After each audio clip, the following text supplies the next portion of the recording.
A very good evening and welcome this edition of the Fourth Estate. Charles Mongu Shampagi, and tonight we'll be discussing the death of a General Aronda Nyakairima, passed on.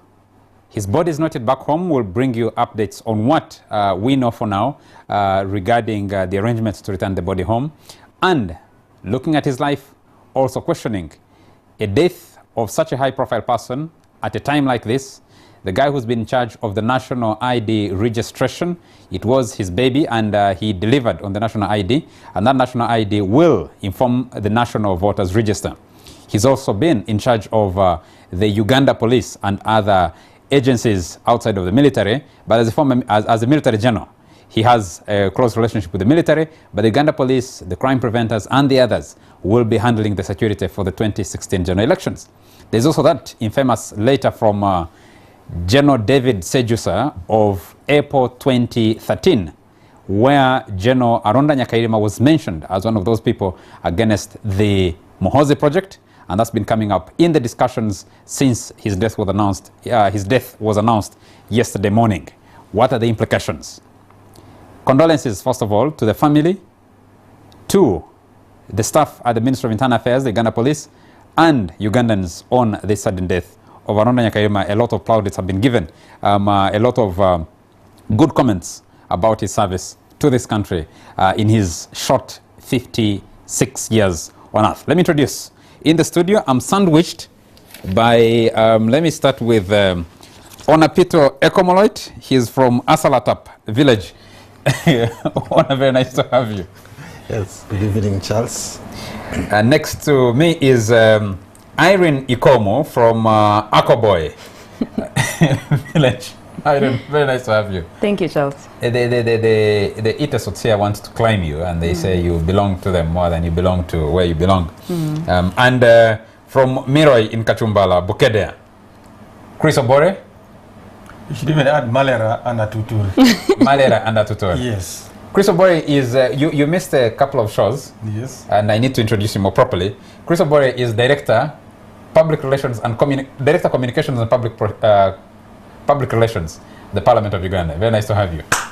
In that new capacity. Congratulations. Congratulations, Chris. Thank you. Congratulations. So the Fourth Estate is continuing to make people. Yes. One of the founders of the Fourth Estate, the first members, Frank Tumwebaze, is Minister for the Presidency. Chris Obore is now Director for Communications and Public Affairs of the Parliament of Uganda. So some of us... Alan Kasuja works with the BBC. Angela Izama is a consultant. That was a part of the first team that started the Fourth Estate. And I think that should be good news, isn't it? Yes. And so the rest of us are in the good queue now. We never know tomorrow. Ikomo might be the vice president. Of course. Yes, anything is possible. She's already... Or the president. She's already noticed. You know, even Obama recognized her. Who knows? Maybe because of the Fourth Estate. Yeah. She has one young... African young female lawyer of there. Have you heard that? Okay. Now that we have a minister at full cabinet level, we have a director, we have an international journalist. The only job available for me must be the presidency. Actually, unfortunately, yours might be bigger. The deadlines for picking nominations form have just passed, so you have to try in 2021. Don't worry about picking nomination forms. It don't work like that sometimes. Let's start with the passing of the sad passing of General Aronda Nyakairima at a young age of only 56. Uganda's longest-serving commander of the army. He was commander of the Uganda People's Defense Forces, actually,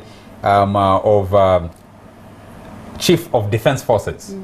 He started with the title and served in that position for 10 years, and then was elevated into politics as Minister for Internal Affairs in 2013. He's been in that ministry for hardly 3 years, and he's sadly passed. What we know for now is that the team from Uganda to lead and help bring the body back arrived in Dubai this morning. We also know that that team is led by UPDF head of medical, Dr. James Makumbi. It has members of the family. It has 2 police experts as part of the team. The expectation is that depending on what happened, they were handling the paperwork to allow them participate in doing of the post-mortem, and that paperwork was completed. So depending on what happens tomorrow, Monday, then the body might arrive back in Kampala on Tuesday. If it does arrive on Tuesday, then there will be, it will be taken to Parliament. I think Chris is in a better position to speak about what will happen in Parliament. But what I understand, Chris, is that it will be taken to Parliament possibly on Wednesday. If it arrives then there will be a national service, I think, on Friday, and the body will be flown to Rokonjiri, his birthplace. You know, he represented, he was in the Constituent Assembly, and there was talk about him maybe considering a run for Rubavu constituency. There is a National Coordination Committee chaired by the Minister of Defense, Dr. Crispus Kionga, and it's reporting directly to the Prime Minister, Dr. Ruhakana Rugunda. One of the most controversial issues that's been coming out in the rumors is exactly when and where did he die? Did he die in the lounge, in transit? Did he die on the plane? What I know is that he died in flight. And his death, because there's a long flight from Seoul, Korea, where he was coming from, to Dubai, and it was in the night, so people were sleeping on the plane when the plane was coming down to land. And that public announcement was made that the plane was coming down to land and people were being called to wake up and fasten their seatbelts. And then the hostesses realized that he wasn't moving and made an announcement if anybody knew Aronda Nyakairima, who was a passenger on that Emirates flight. And the other people he had flown with, who were in the economy class, came up and said, yes, we know him. And then they also announced that is there a doctor on the plane, and the doctor came, and he couldn't revive him. It appears he died in his sleep. The other question that I have seen, the rumor, my friend Timothy and the Kampala Express was announcing that there was a rumor that 2 other people had died on the plane, 2 soldiers he had gone with. He hadn't gone with them because we know that he had with him the chair of the board of the National Information Registration Authority, which hasn't been formalized yet, but there is a chair of that board, Professor Kasenene, and the executive director, Judy Obitregama, and his personal assistant, his ADC, a gentleman called Arthur. Those are the people he was with. What I have been told is that they are still in shock, but they are all in good health. Let me start with Honour Peter Ekomoloit. When you served in Parliament, when you served the President, and your years as a journalist, you must have had time to cross path with General Aronda Nyakairima. I believe you must also have been shocked, as the rest of the country was, by his sudden death. What does it mean? Yeah, Charles, absolutely. In fact, when I first heard it on KFM, I thought maybe he had died in an accident. That's the closest I would imagine, that maybe he had a tragic accident. So it was absolutely shocking, tragic. I think General Aronda was one of those rare soldiers, because we all have this image of a soldier as a fearsome person. He was a huge man, but you would call him a gentle giant. And for the little I knew, I was not in the army, but whenever I interacted with him, he was absolutely a very polite soldier. In him, you could say, even in the worst case scenario, if you had a coup in this country and was involved, you would still be sure that you would have somebody who would be reasonable. So it's absolutely devastating that a man of his stature, a man of his age, dies as the way he died so suddenly. He has been very active in this ID project, which had quite floundered for so many years. So to see most Ugandans getting IDs, which had become a pipe dream, I'm sure he takes some credit. But look, even when he was in the army, I remember during the Operation Iron Fist, that's really what was considered the decisive blow to Joseph Kony in South Sudan, before eventually got scattered in all directions. So you can't deny that he served this country very well. Even if you did not support the NRM, he clearly was a decent human being, a decent soldier, being an army commander for 10 years without any obvious controversies around corruption. So I think it's quite shocking and tragic, yeah. Irene, you take on the passing of General Aronda Nyakairima at a young age of 56. When you get the image of a general, you think this must be an old man. He's been in service for so long. Shocking? Of course, shocking, especially for me, who was all my life grown up in the NRM rule, and having to know generals as being very powerful figures that have played a big role politically. But also for me, my interest with Aronda's life, especially publicly, is once he transitioned into public service and the role that he played within public service. I mean, and just to repeat, looking at the National ID project, I think that has been one of his biggest successes from when it started from 2009. I think the president got his ID in 2011, and from then on, you know, that one is invalid, I think. It was invalidated. Okay. You know, so it was launched twice. You know, we kept waiting. There was a money scandal. There was a German farm. There were so many issues. But once he came in and took over from 2014, where the program was launched, people have been able to get their IDs. Well, some haven't yet collected it. But I think in terms of its history, that has been successful. Of course, for me, when you look at it professionally, there are then other issues in terms of his role in passing legislation. I'm happy with the Anti-Terrorism Act that he pushed for. He tabled it in Parliament. We saw positives with that.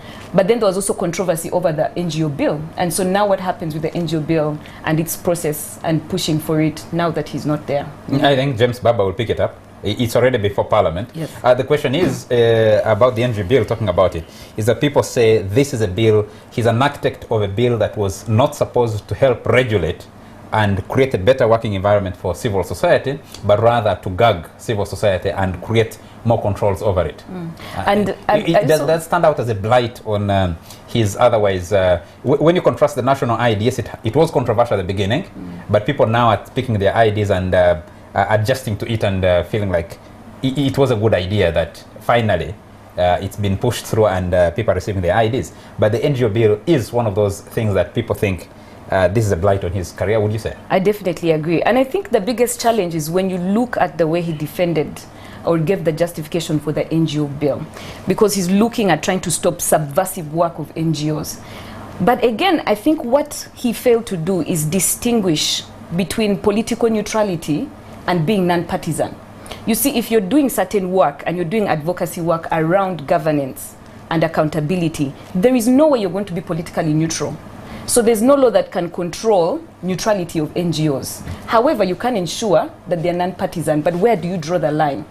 And I think that in looking at how he was pushing for this bill and looking at one particular case where he went after the Great Lakes Institute for Strategic Studies, that line was not clearly drawn, and which is why there was great reason, in fact, to advocate against this bill. When you also look at the provisions, the powers that were given to the board were just, you know, too much. But he did make some significant concessions. Yes. The last time he appeared in Parliament on the same bill. Indeed, yeah. There's Chris, been a lot of progress made. Let me bring you up to speed. One is, what do you know officially? Because being at Parliament, you get more information than we do about the arrangements to return the body, and because he's been a sitting member of Parliament representing the Uganda People's Defence Forces, representing the army. And as a person, I know you must have crossed paths in your life as a journalist, the special investigative one. What I know officially is what government has said. There's nothing beyond that I know officially.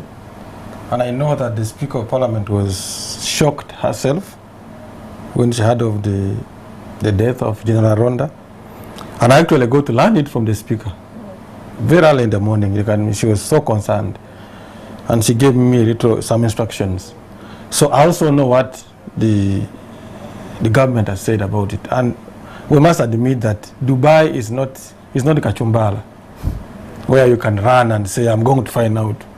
Really, everything coming can come in different ways. So we must have to accept and trust that we shall be given the accurate information. What about knowing him as a person? Yes, I've met him, I think 3 or 4 times. The times I was investigating stories in Internal Affairs. I must tell you, my last meeting with him actually was in his office in Kololo. We were disagreeing on the story, but he was very excited to hear my views on the story, and I published the story. But what I've learned from this death, Charles, and that I think will occupy will be a center of management this evening, is that I think we are nursing a very difficult country. Death is painful at any stage. There is no right time for death. You ask people who have lost their babies from birth, the pain they go through. You ask people who have lost their grandparents, the memories they have for them, they still feel pain. So death has no particular time. So when it happens, it is how we respond today that matters. And I've seen a lot of uncivilized response to the death of a person who at least has played his part in the management of the public affairs. Some people begin to ridicule. I think we have a very big problem that for me, it's good you mentioned where we grew up from. Even if the person who has died in your village has been your arch enemy, to even find you missing in a burial, the village will come for you. In other words, you need to mourn with those who are mourning. But Uganda today, people, I don't know where they are picking their value system from. You want to celebrate the death of such a prominent person, a husband, a father, an uncle, a relative, and we think we want to build a society that accommodates. What do you think about those who feel that grief? I know as a country we have all lost. But first of all, there is a wife who was expecting her husband back. There is a son who wanted his father back. So when we begin to talk about his death, and we are trying to put political spin to it, are we cognizant of the fact that each of us has a graveyard in their home? Before you celebrate any death, visit your graveyard in your family and see whether you remain mentally the same. So I think we need to begin celebrating the life of people who have died, especially if you have been criticizing him, is it because he was alive to defend himself?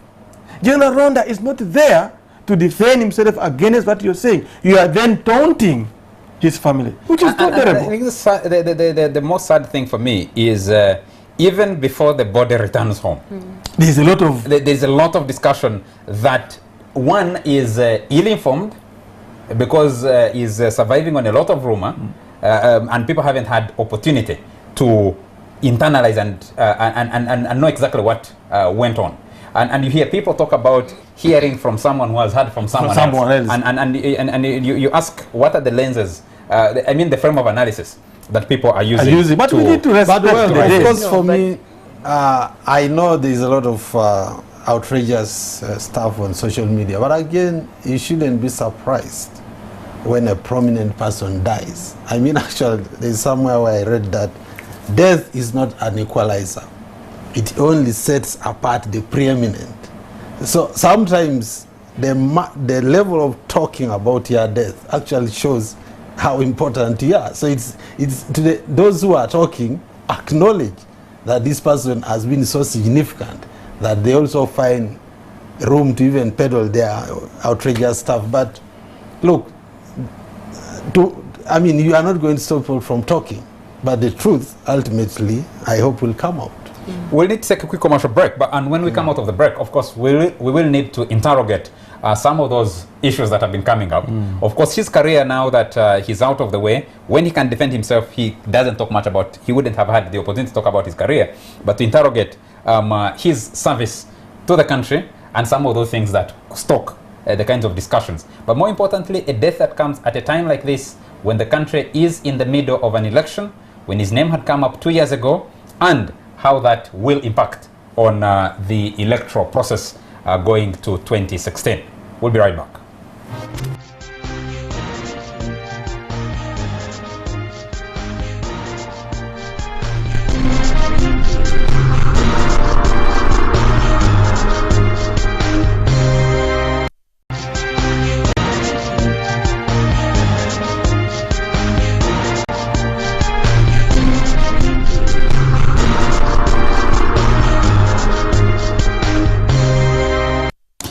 Welcome back to this edition of The Fourth Estate, where we're discussing the death of General Aronda Nyakairima and asking the question, could it stoke the fires? Chris, let me start with you. In 2013, General David Sejusa, then coordinator of intelligence agencies, wrote a letter to the director of the Internal Security Organization. And that letter was to the effect of what he called the Muhoozi Project. In that letter, which leaked to the Monitor, and caused the closure of the Daily Monitor for some days, one of the things that Sejusa raised was a hit list, some kind of hit list on people who were opposed to the Muhoozi Project. And General Aronda's name came up. That is one of the issues that came up yesterday when the death was announced. And there was that curious tweet attributed to the account of General David Sejusa. There was also another curious tweet attributed to the account of Dr. Kiza Besigye. What do you make of that? How does it fit into this, and how will it feed the fires around an electoral period? See, when you go to technology now, it even causes me to worry much because I'm a victim of such technology manipulation. There's even a Facebook account in my names with my photograph. People are posting what they want. I've tried to contact Facebook. They say there is no way they can discontinue the account. But it's my photo, it is my name, and the police is transacting. I had to also to go and comment and say this is a fake account. So it is difficult to use what happens on social media today and bring it to the public realm. So you went and said, this is not me. This is not me. This is my photo, but it has not stopped people. So Chris Obore went to a Chris Obore account and he said, I'm not Chris Obore. I'm not Chris Obore. And I am unable to change anything. So using social media per se may not be the accurate way of assessing what the reality is. And especially in societies like us, which are not yet developed. We are abandoning our value systems and we are beginning to peddle. Everybody feels so sweet because social media now gives you access, uncensored publishing. Beyond the social media, Chris, there is a letter that was written. It hasn't been denied. It caused the closure of a media house, which you and I worked for, and we were there at that time when it was closed. And it's like now General David Sejusa is like kind of vindicated on what they said was his crazy thinking. You see, for me, I don't want to be drawn to discuss the accuracy or the falsehood of Sejusa's letter, because I've told you, death has no time. Since he wrote the letter, people are going to stop to dying. So let's not. I am not going to feed into that and say it is because he wrote this. I have told you, especially in Africa, some of us go with the diseases we don't know. There's a possibility of all over the world. All over the world. It's not just an African thing. Death does not announce when it happens. The day somebody comes and says you are capable to tell when one will die, that's the day we will be able to say, I think this death was caused by Mangusha. But to use a death at this point in time to score any political advantage of any nature, to me is disrespectful. It is uncouth. It doesn't help the family, doesn't help the wife. We all can pretend to have lost General Aronda, but the loss is more bearing on the family. And they don't want to wake up to watch a screen, open this and hear all of this about. And then we are talking about creating a country that is together. Then those who want a country that is together should begin to demonstrate that their actions actually want a country that is for us all, including General Aronda's family. So if you come out because you had a disagreement with him yesterday, and because you disagreed with him, and today is not there, then you use that to pour your anger, then you are not any better. So that's my position, that we need to reclaim somehow at least our Africanness, that when a death occurs, it is a shock to everyone. Thank you. Irene, let me come to you. You can't deny that this death happens within a certain context. And in as much as there is a private General Aronda Nyakairima with a family, with a wife, with children, with those who call him uncle, those who call him son, those who call him brother, that is important. But there's also the public figure. And if it comes at a time when the TDA was supposed to announce its, not a flag bearer tomorrow, but the next programs after so many people have picked nomination forms from the TDA, which is the Democratic Alliance, that's trying to create room for a single candidate to challenge President Yoweri Museveni. They have had to postpone that until Friday next week. There is a death that is feeding into the politics, and people are saying you have something that will bring people together for ones who fundamentally disagree, and how that plays in the political contest. He's been in charge of, overall, in charge of the Uganda police. Obviously, there will be discussion on how those dynamics change. Don't you think so? Indeed, and I think that, again, just to follow up on what Chris says, the biggest challenge that this situation is suffering is that we are not necessarily sitting down to look at the issues and how his death is impacting. The challenge is that what's now in social media is or on media itself is a lot of speculation. We don't yet even know the facts of exactly what caused the cardiac arrest, if it was a cardiac arrest, or the situation around his death. So the challenge then becomes that because we are basing on speculation, there's no one driving the conversation in terms of what contribution did he make, where are the gaps that we're having, how do we go forward? And you know, we can't really blame media, we can't blame the information that's going on. The onus comes to people who have access, like in the media or the government, to ensure that we drive the conversation. And so then getting back to the impact that his death has, I think, again, this is a good time for people to pause and say, you know, what's the role? For TDA, I think, gives them more time to plan, more time to reorganize. Of course, this doesn't stop the Electoral Commission roadmap. No, of course not. Of course not, yes. But looking again at the critical role that he was playing in terms of working around security for the election and working around systems to register people, and how that was going to feed into the election, I think it's definitely come as a blow in some ways for the government, and they'll definitely need to sit down and rethink through it. Honor, you take on this, because it's the letter. Yes, the letter and the timing, because if this had, God forbid, to have discussed someone who's passed on like this, and especially what people say about him. I was speaking to Paddy Ankunda earlier, and he said, check anywhere if you find Aronda's name in any controversy. If anybody can question his integrity, or if anybody can question his work ethic, then you'll be talking about a different person. But he's the guy who's in charge of the police. He's been at the head of the Uganda police. And this is, like Erin says, the institution that is going to headline election security. Yeah, I will start from the infamous Sejusa letter. Certainly such a bad coincidence and bad timing that he dies a year or so after that letter comes out, naming him, naming Amama Mbabazi as on a hit list. So it's lending credence to this outrageous stuff on social media. But look, the President himself, whom I have known, whom I served, if I look at his methods of work, they don't seem to tally with this elimination, liquidation. Is actually been more about, okay, you may say, sandwiching his opponents and then making them desperate and then absorbing them. You know, you can look at Sejusa himself, came back from London, and there are people who believe that he's actually now back with the president one way or the other. And some people still think Amama Mbabazi at some point will be back with the president. So the Aronda also, what I heard, he was one of the ultimate confidants of the president. He actually represented the ultimate personal control of the army by the president, because he was much younger when they came from the bush. They are really the young people whom he groomed, went through his personal protection unit, and then came to the mainstream army. So even if they had a disagreement, I don't think it was going to the extent that the president would want him dead. I think he had the capacity to neutralize him if he needed. He knew him. So certainly, I think that letter and you see, would not be borne out in many ways. Right. I still will make emphasis on this, Charles.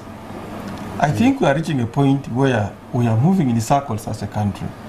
When something happens in Kenya, and the Raila and the Kenyatta are seen together, Ugandans will go and say, these people are mature, because something brings them together.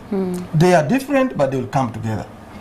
In Uganda, instead of saying we have lost a high-profile citizen, let us mourn him. There are already pockets of celebration. I mean, even when you are challenging government, yes, even the government you're challenging was not in Dubai. The government has said, we are sending experts to establish the cause of the death. But you have already concluded. So what society, 11 o'clock, what society, when the death had been announced, what society, Charles, are we operating in? Because even if you want government to account, for it to account, it must do something. One of the steps they have done, and the Prime Minister came out with a statement, we are sending a team to Dubai. We want to be joined there to establish the cause of the death. Some states have already established the cause of death. So what society are we running in? And the question I keep asking, if someone can tell me what time, where, what kind of death anyone will face, those are the right people to know what could have killed General Aronda. As far as you don't know what will bring death to anybody, it is important, even if you don't like someone, to wait and see. Because you could actually face a worse death than that. And you know, every family world over has a graveyard. I emphasize on that value, that it is even our genetic training, you have no business accusing someone who has no right of defense. So when you begin piling all these accusations on him, whom do you want to defend? You are unfair. You transfer that burden perhaps to the family. Are you thinking that Charles's mother faces the crimes of Charles? Does she know what you do in Kampala? Respect Charles's mother. This is what I'm calling. And as a country, we are lagging behind. I expected now everybody to recognize that this is but at the same time, when I go back to the point, look, for me, I'm not totally surprised, and I don't even think it's totally un-African for people to speculate and gossip about somebody's death. It's a common phenomenon across the country when somebody dies, especially such a sudden death. There is no innocent death. Alleged bewitching, poison. The difference on our gossip, Irene, used to be around the fire gossip. But we are publicizing gossip. Media is the fire. Because of how media has opened up. Well, I don't know how many opportunities we have to sit around the fireplace and have a chat. No, actually, for people from Teso sub-region, sit around that Ajono pot and begin discussing these issues. Even there, they will be gossiping. And you know, by the way, in Teso, even when you are gossiping about somebody's death, you don't want to be heard. It is so secretive because it is wrong to begin talking about that. Social media on is WhatsApp like in hiding. And Facebook. And people think they're doing it in the comfort of their places. Anonymity, they are not known. The question, Chris, I put earlier is, you have a guy who said just a few days ago, before he flew out on official duty to Korea, he said he did not believe in this creation of militias. And there's all this debate about crime preventers. And the crime preventers are part of the police force. There are also people, like we have seen with Lord Mayor Arias Lukwago and TJ Solida Crew, which he says is to defend. And you don't know which other formations will be emerging. It is important that a person who has the sobriety of General Aronda is in charge of the Department of Internal Affairs, or the Ministry of Internal Affairs, to begin raising these questions. And you think when everybody is running crazy over elections, you need a person who can exercise control. He has the authority, and now he's gone. And I think that's the question. Yes, actually, will someone be able to hold the police and say, you are doing things you're not supposed to do? Now deploy, stop this from going on. We can't allow the other to happen. If you have someone who doesn't that's have now a departure from the social media crowd. Yes. That just tries to caricature the death of such a high-profile person.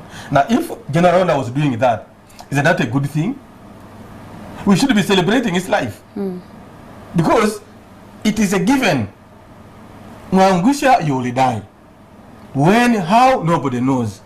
But when you die, we should be able to pull out the fourth estate and say, this gentleman stood for this. Otherwise, trying to caricature why Mwangusha has died, somebody who wanted to come to the fourth estate and you said it was a fool, now gets a chance to begin attacking your dead body. Is that good manners?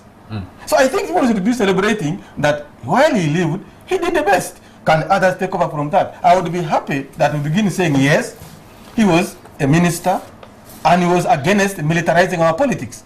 And he was fighting these militias. Remember, Kakoza Mutale came in defense of President Museveni. But General Aronda, as a government minister, when the President says, no, don't militarize the election. So to me, these are things to be discussing. Can there be someone who can take his line? Because he started a good trajectory. Okay. That's the debate I would want to participate and be happy. Can we pick that up after a short commercial break? We'll be right back.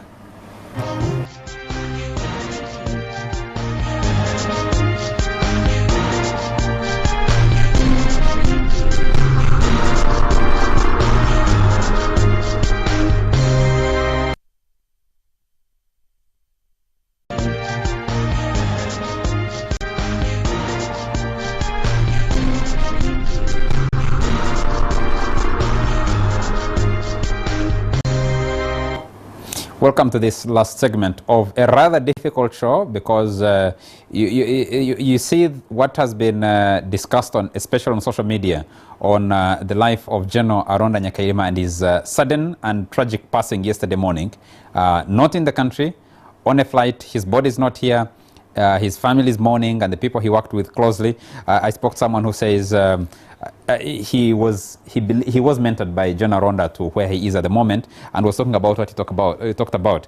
His service at the Mechanized Brigade in Masaka, his service with the Presidential Guard Brigade, as it was called then, his service in the what you call the final blow, Operation Iron Fist, leadership on welfare, especially welfare of the Uganda People's Defense Forces, his concerns about training and building of professional schools and colleges for the military, and the army shop that people say is helping soldiers to acquire, build houses because they can get things at a much cheaper price.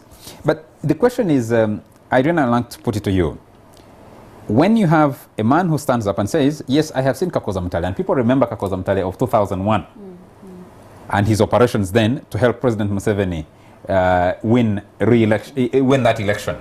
And now Kakoza Mutale being seen at his Matenda school, passing out cadres who are trained and nobody knows who do they report to. Then there are all these concerns about what is the exact role of all these people being trained as either as in the patriotic movement, as cadres of whatever sort, the crime preventers, and those other initiatives of members of the opposition activists. You need someone with a sober head, with the cool-headedness to keep things in control. And now he's just jacked out of the equation, and everybody is raising all these sorts of issues. How will this impact the election? No, and like I said earlier, this will probably be the biggest question that we have to answer when you look at how we've created so many parallel security systems and structures, and how that's affecting things. And when you look at his stand on militarism, I think he played a very important role, and there's a lot of gaps. And for me now, the biggest question that I've been asking myself is who would be appointed to replace him, given how forward and how much work he had done. Look at even just how he's in some ways, there's been a lot of backlash here and there. It's failed in some ways, but the land wrangle issue in Apa, and also the border issue between South Sudan and Uganda. So these are issues that are coming out that could potentially affect elections next year, because there are a lot of disgruntled people. And right now, there was security that was put, the police that were put until they demarcate the border.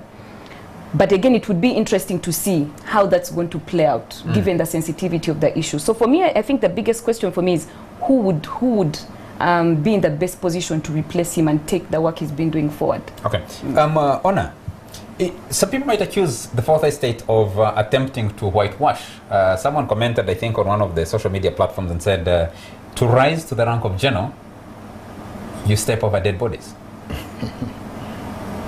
Yeah, certainly people who have not been terribly happy with the UPDF would not necessarily agree that he didn't contribute to some of its alleged excesses.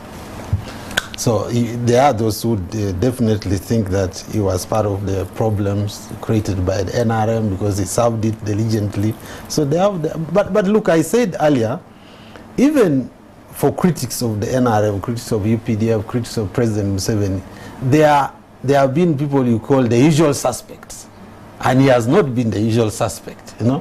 It has been hard to pin him, and I think he was professional enough to be able to, if you want to call it, to cover up his role if it was there. And I think part of being professional is to manage the public perception of what you do. And even maybe some of this, even if he makes a statement that he doesn't agree with Kakoza Mutale, when he agrees, he was good enough to make it appear that he doesn't agree. And that's what matters. There are a lot of things that happen in all organizations behind the scenes, but if you're able to come out in public and convince the public that they have not happened, then that's what it means to be a professional. So I would say he was a professional, even in a system that could be criticized. Chris, the appointment of General Aronda to the Ministry of Internal Affairs was one of the most controversial. People picked from the appointment of General J.J. Odong, who was made to retire from the military. But the president came out to defend Aronda's appointment and keep him in the military, even when he was appointed to a public office. Do you think that discussion I mean, how does that discussion fit into the context of what is going on and the debates that's going on now? To be honest with you, that is a discussion only for cowards. Yes, it was controversial. What did you do to change it? And I must say, for me, my emphasis now, we must develop a culture. And I even put it on my Facebook wall, that I think we need to nurture a culture of respecting people who have gone. In respecting them, we are actually respecting those he has left behind, who are part of us. And if we want a society that accommodates all of us, it must accommodate those the dead have left. But if people are discussing, it's like the dead have gone as an entity. No, they have families, they have homes. If you were not able to tell General Aronda what you were telling when he was alive, you are a mere gossiper to pretend to know it now when it's not there. Didn't people say when, especially when he was appointed, didn't people raise concerns about that appointment and said, is this double standards? What is the president's game plan? Especially when he was handed the national ID project. Were they attacking the appointment with General Aronda as a person, or they were attacking the process of his appointment? The process. That's a different things. I am communicating to people who are now attacking General Aronda as a person. He is not there to defend himself. And if you could not face him when he was leaving, please, you are a coward, you are weak, please let others celebrate. Like you have said, rising to a CDF, even to a minister, by anyone, is not a mini task. They must hold some attributes in them that have made them who they are and not others. So sometimes we must recognize when Irene wins an award as a young African lawyer, it is because of that intrinsic value in her. But if we go peddling anger because the young woman has risen, we are stoking conflict in our country, we will not go anywhere. Especially on the death, I'm very passionate. Every death to me is a time for reflection for those who are living. Me who's living, I need to reflect on myself, but not to attack anybody. On the reflection, will this death impact, given his role, the elections? How does it impact? I'm asking you the question. I would not be able to know, because elections is an activity of the Electoral Commission. So I don't know whether he was an EC chairman. Who was he? You should be asking, will it impact the management of police? Yes, but elections, General Aronda was not the chairman of the Electoral Commission. So I'm not going to look for everything political to put around this death. My emphasis here, I am human, just a poor boy yesterday from Bukedea, going to school in Hardware, coming to where I've come. I have lost the people. There are graves in our home, some painful to me. Like my grandfather, the father of my mother. Up to now, I have moments to cry.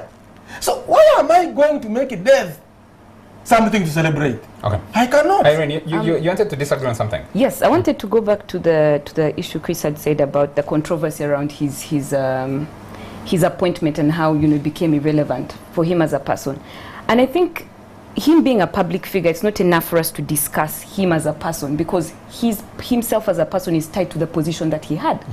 And when you look at the incidents around his joining public service and the work that he's been doing, and especially the ministry he's been heading, there are certain questions I think that as citizens, and this is a good time for us to have these conversations, that we should be raising around systems, around the law and how these legal structures are working.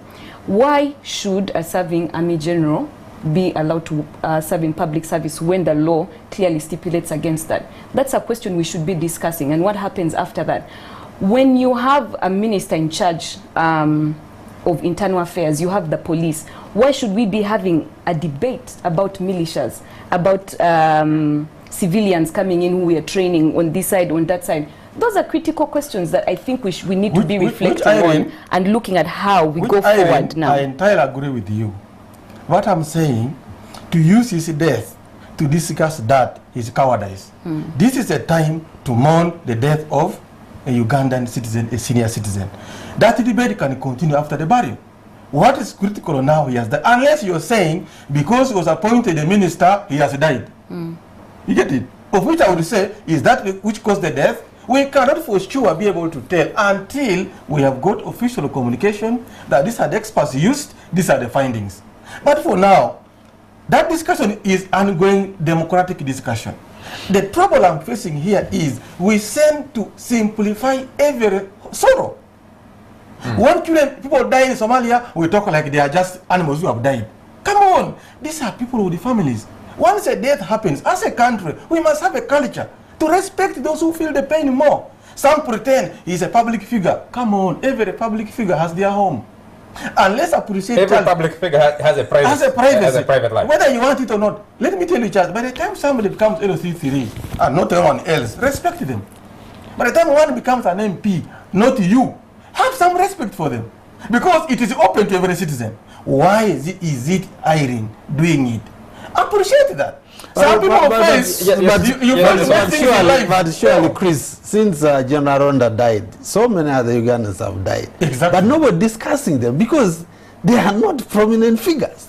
So you will actually be asking for the impossible that people should not discuss his death. That is illogical. No, mine is not about not discussing his death. I am talking about people who appear to celebrate somebody has died. Well, those are wizards. The question about celebration, you call them cowards, you call them weak, and he has called them wizards and witches, which all is acceptable.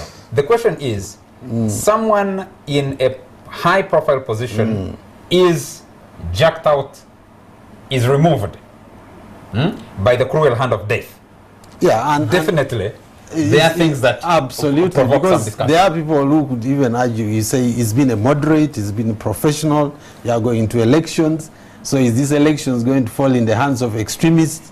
You know, if you had a stalemate, who are the people who can call the country to order and say, let's be sober? And so all those are legitimate points of discussion. But at this point, Honor, whether he's been buried or not, those points the family now needs more eulogies than sadistic comments. Absolutely. That is my belief, that we need more eulogies pouring in. We would be praying which church are they going, who are the people who are coming to escort this man to his final resting place. But sadistic statements for the sake of appearing politically liberated, I don't believe in that. But Chris, you're being a bit idealist in assuming that people are not going to have these conversations. What you could do now is drive the conversation away from there, but those conversations will always be had. Once you're a person who is in the who's a public figure, who people know about, and especially with technology now, you're going to expect a lot of speculation, a lot of conspiracy theories around issues. Though from the people I have seen comment on social media, I haven't seen someone who shares a personal tragedy met upon them by either the general as a CDF or in his military career. I would love to hear that. I would love to hear that as a basis for the argument, because there might be people who feel a personal loss that they suffered because he was either heading the military or he was part of the military, in which case they would have a valid argument to raise when the time comes for them. But as we bring this show to an end, Chris, let me start with you. What will General Aronda be remembered for? You have just been saying them here. You have talked about the fight for the ID. You talked about him fighting Ikonyi. You're saying no. People have been telling you no one can place him on any corruption scandal. I think these are a very important thing to be remembered for. And secondly, he's a family man. He's a family man. There are many public figures who are shattered. They have no homes. They are just themselves. But this was being a husband, a father, and you know, I had a situation of the son was crying uncontrollably. When I got that, I imagined myself in the shoes of that boy. My father gone. I was waiting at him at home. Then someone is throwing funny things. Television is public. Social media is public now. So we must be careful. What do we put there? If you want to laugh about this, please go and laugh in your bedroom. Don't advertise that nonsense. That's what I'm saying. So there are many things to remember him for. Well, you're talking about those things he failed to do. Mwangusha, there are 35 million Ugandans. You aspire to do them better. Okay. For him, he is gone. Allow him rest. You said something about you can go and laugh in your bedroom, and General Aronda died in his sleep. So even in the bedroom, it's not a good place to begin laughing. Whatever it is, if you must do it. Irene, let me come to you on, are there those specific things that you feel he will be remembered for and that the country should be paying attention to now that he's gone? Yes, and I think Chris has mentioned a lot of them. Of course, for me, being a person that works in civil society, a big thing that has been tied to General Aronda is the NGO bill. It's been one of the most controversial bills we've had in the time, especially considering the time that spaces have been increasingly, political spaces for people to participate have been increasingly been reduced by legislation. You have the Public Order Management Bill having made it hard for people to rally. And so this NGO bill was something that got a lot of resistance from civil society. So that's something that he'll definitely also be taking away a little more space for public expression. Yes, and exactly. Freedom to interact. No, I think when President Museveni's history will be written, and certainly it will be one of the most significant pieces of history about Uganda, he will be one of those figures closely associated with him, who helped the president create a very unique army in Uganda, which is highly loyal to the president, but also considered professional and significant in the region. So he will be one of the colossus, one of the big figures of the NRM era when the history is written. Yeah.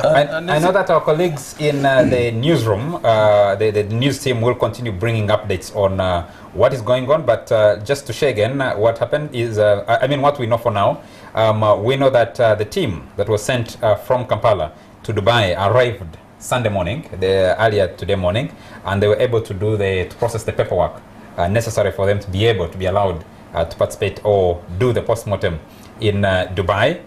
We know that that team is led by Dr. James Makumbi. We know that that team has representation from the family. Chris, you've been talking about that. It has representation from professional police experts who can help to do with pathologists. It also has the whole committee. We know that there is that government committee that is coordinating the return of the body and will coordinate the burial arrangements, which is headed by Dr. Crispus Kiyonga, and they are reporting directly to the Prime Minister, who gave a statement yesterday morning. Dr. Rakana Rugunda gave a statement on what was known at the time. People like Kofono Pondo were on Capital Gang, and they were talking about what was known at that time, and more information will become available. We also need to clarify, to state for a fact that what is known for now is that he died in flight. As the plane was coming down to land, they realized he wasn't moving, and that's when an announcement was made and the doctor was called to check on what was happening. So that we know now. Yes. What I wanted to say, there are two quick things. What influenced my view today is the Bible tells me that it's better for me to be in the house of mourning than in the house of a party. Partying. That's what I'm saying. Those who are partying, I cannot be with them. Okay. I rather mourn with Aronda's family. And the other thing, 79% of the population of Uganda today, I'm told, are young people. In Europe, I'm told, as free as they are, there is respect for women, there's respect for elder people. Even in a train, if an older person is entering, a young man will leave them space. That are some of the ethos I'm saying we need to begin building. If we leave our population to go the way now, then the future can only be chaotic. Because if we can't respect the few elders that exist as a platform on which to build a better future, and you're allowing the young population to hijack like they are all knowing, you can only predict that the future will be very chaotic. Thank you. We're intending to end the show, so let me just make the last comment. The thing that came out, the rumor that he had ADs who also died on the plane, that is not true. He was with 3 people, and all the 3 people are in good health, only that they are shocked to lose someone, a colleague they had traveled with in flight. It doesn't, normally it's a very difficult situation to deal with if you're, if we are 3 people, we are 4 people here, and I just collapse and die, how it will impact the rest of you guys will be difficult. Our condolences to the family, and the news team will continue to bring updates on this tragic and sudden passing of General Aronda Nyakairima, Minister of Internal Affairs, representative of the army in Parliament, former CDF for 10 years of the Chief of Defence Forces. Have a good night.